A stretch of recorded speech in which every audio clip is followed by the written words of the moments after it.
बोलम भोलेन बा सब ऊपर वाला के दिन बा हमरा सैया के बोलम भोलेन बा।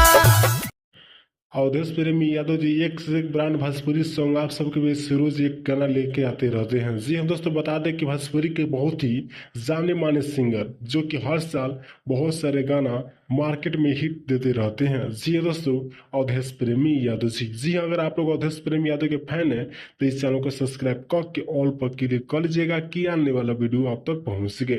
जी हाँ, आज हम अवधेश प्रेमी यादव की फुल जानकारी इस वीडियो के माध्यम से देंगे और इस सॉन्ग का टाइटल बताएंगे, तो आप लोग बन रहे इस वीडियो के माध्यम से।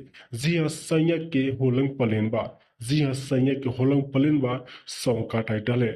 आरसीएम म्यूजिक भोजपुरी के माध्यम से सॉन्ग को करेंगे रिलीज। अवधेश प्रेमी यादव जी इस सॉन्ग को लिखे हैं। जी कल सुबह 6 बजे आरसीएम म्यूजिक भोजपुरी के माध्यम से।